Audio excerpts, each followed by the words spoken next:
प्रिय विद्यार्थियों, हमारा टॉपिक है अनुमान समिति, जिसका दूसरा नाम है प्राक्कलन समिति। अनुमान समिति एक स्थायी संसदीय समिति है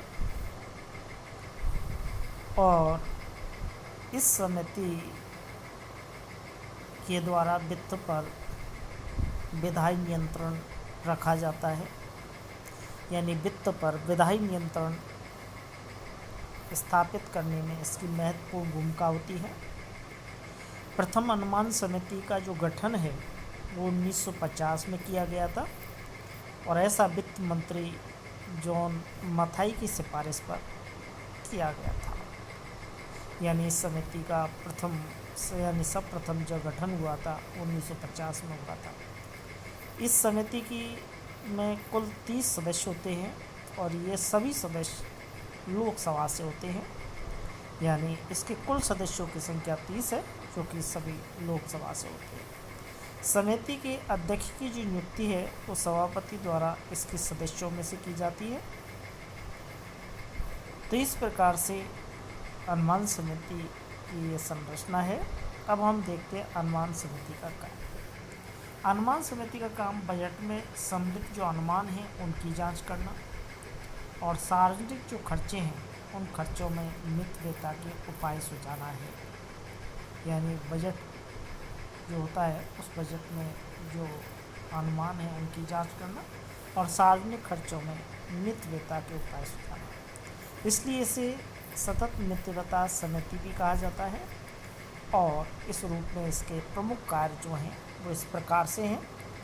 अनुमानों में निहित नीति के आधार पर मितव्ययता, संगठन कार्यकुशलता, प्रशासकीय सुधारों की प्रभावशीलता के संबंध में प्रतिवेदन देना। यानी अनुमान जो हैं उन अनुमानों में निहित नीति के आधार पर मितव्ययता, संगठन की कार्यकुशलता और प्रशासकीय सुधारों की प्रभावशीलता के संबंध में प्रतिवेदन देना। दूसरा कार्य है प्रशासन में मितव्ययता और कार्यकुशलता लाने के लिए वैकल्पिक नीतियों का सुझाव देना।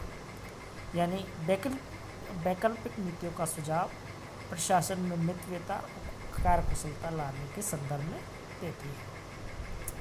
तीसरा कार्य है इस बात की जांच करना कि धनराशि का निर्धारण अनुमानों में निहित सीमा के भीतर ही है।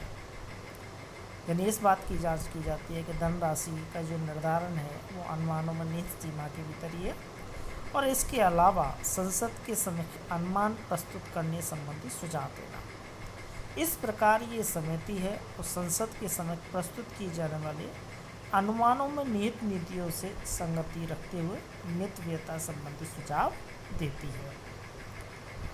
इस समिति की कार्यक्रम को लेकर के कुछ आलोचना की जाती है, जिनमें पहली आलोचना है कि अनुमान समिति नीति संबंधी मामलों में हस्तक्षेप नहीं कर सकती। यानी अनुमान समिति नीतिगत जो मामले हैं उनमें हस्तक्षेप नहीं कर सकती। इसके अलावा समिति द्वारा एक बार में एक ही मंत्रालय की समीक्षा की जाती है, अतः दूसरी समीक्षा में काफ़ी समय लग जाता है। इसके अलावा इस समिति को लोक लेखा समिति की तरह कोई विशेषज्ञ परामर्श उपलब्ध नहीं होता, इसलिए इस समिति की प्रभावशीलता सीमित हो जाती है। तो इस प्रकार से इन आधारों पर इसकी आलोचना की जाती है।